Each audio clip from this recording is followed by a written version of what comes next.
Bonjour et bienvenue sur la cuisine de Philippe. Aujourd'hui, je vous présente une recette de tarte à la tomate. C'est une recette très ancienne que l'on fait en famille depuis très longtemps. Pour la réaliser, il vous faudra 1 kg de tomates, ici ce sont des tomates de mon jardin. Il vous faudra 150 g de farine, un demi-sachet de levure chimique, 2 à 3 cuillères à soupe d'huile d'olive, ici c'est de l'huile de mon partenaire l'Olivret Jean-Jean, une demi-cuillère à café d'herbe de Provence, 2 cuillères à soupe de moutarde forte, 80 g de margarine. La margarine était très utilisée par le passé. Il vous faudra également 5 à 6 centilitres d'eau bien chaude et bien sûr sel poivre. Première étape, on va s'occuper des tomates. Bien sûr, je les ai lavées et essuyées au préalable. Je les coupe en deux pour commencer. Ensuite, je vais réaliser des quartiers d'environ 2 à 3 cm d'épaisseur comme ceci. Je retire également les pépins ainsi que la gelée qui les entoure. Ceci produira trop d'eau et risque de détremper la pâte. Et je poursuis comme ceci pour l'ensemble des quartiers. Idéalement, pour réaliser cette étape, faites-le avec les mains. C'est plus simple et beaucoup plus efficace.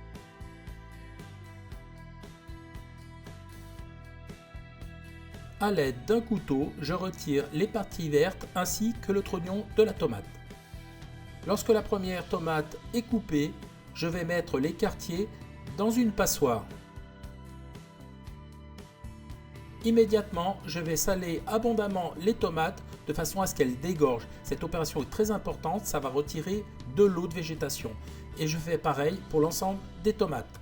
Mes tomates sont prêtes, elles sont assaisonnées, je les tourne encore légèrement de façon à ce qu'elles s'imprègnent bien du sel et je les réserve. Maintenant, on va réaliser la pâte. J'ai mis la farine dans un cul de poule, je rajoute le demi-sachet de levure chimique et à l'aide d'un petit fouet, je mélange le tout soigneusement. Je rajoute une bonne pincée de sel et je mélange le tout vigoureusement.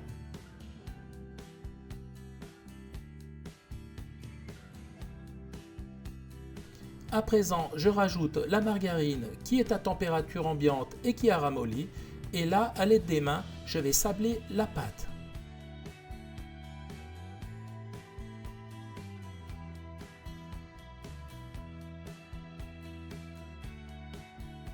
Cette étape permet de faire pénétrer la farine dans le beurre, enfin ici la margarine.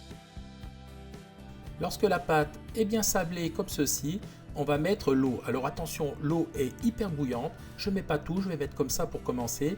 Et je mélange avec les mains. Attention à ne pas se brûler.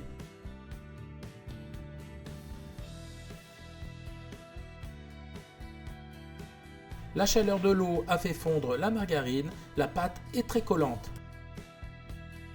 Ma pâte est définitivement trop collante. Je rajoute de la farine, ici environ 2 cuillères à soupe. Et je la travaille de façon à ce qu'elle absorbe la farine et qu'elle ait la bonne consistance. Donc là on voit elle prend une consistance plus adéquate. Je continue à la travailler.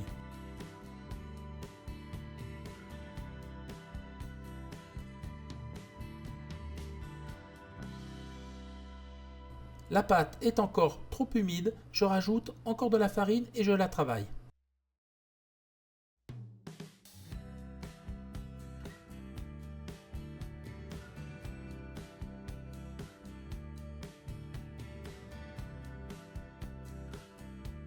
La pâte est prête, on la laisse reposer quelques minutes.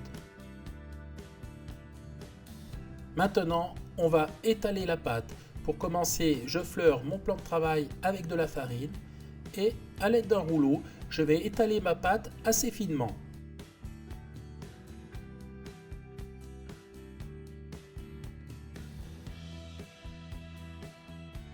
J'ai abaissé ma pâte à environ 3 mm d'épaisseur, je la dépose sur le moule que je vais foncer.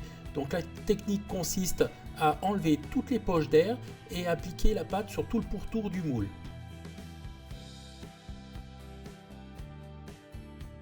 Lorsque la pâte est bien ajustée, à l'aide du rouleau, je vais le passer sur l'arête du moule de façon à couper l'excédent de pâte.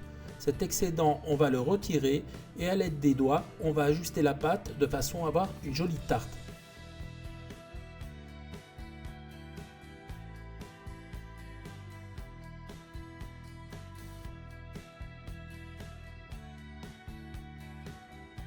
Voilà, la pâte est prête. Maintenant, à l'aide d'une fourchette, on va piquer soigneusement le fond de la pâte sans oublier le pourtour.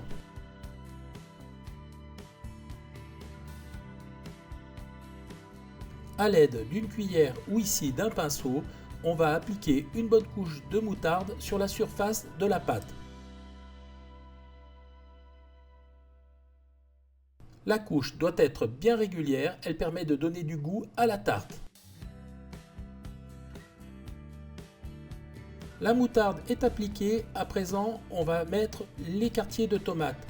Alors là on les dispose à la manière d'une tarte aux pommes, on commence sur un bord et on les fait chevaucher et on les installe en rosace.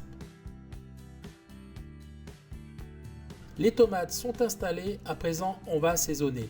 On commence par mettre quelques tours de moulin à poivre, ensuite on va mettre un filet d'huile d'olive. Alors là c'est selon vos goûts, vous pouvez en mettre un peu plus si vous le souhaitez. On termine par les herbes de Provence qu'on saupoudre sur le dessus de la tarte. Là aussi, c'est selon vos goûts. Voilà, pour moi, je ne vais pas tout mettre. Une demi-cuillère à café, ça suffit. Et maintenant, ça va partir au four thermostat 210 pendant 25 minutes. Et bien voilà, la recette est à présent terminée. Regardez comme cette tarte est jolie, elle est hyper brillante. Je peux vous dire, la pâte est super bien cuite. On voit, elle est toute dorée. Regardez, les tomates sont confites. Il y a du jus, ça sent bon, ça sent l'été, ça sent le soleil, c'est vraiment super. Voilà, j'étais super content de vous présenter cette recette. J'espère qu'elle vous a plu. Si elle vous a plu, je vous invite à vous abonner à la chaîne, à me mettre un petit pouce bleu, ça me fera toujours plaisir. Sinon, moi je vous dis à très vite pour de nouvelles aventures culinaires sur la cuisine de Philippe. Ciao, ciao!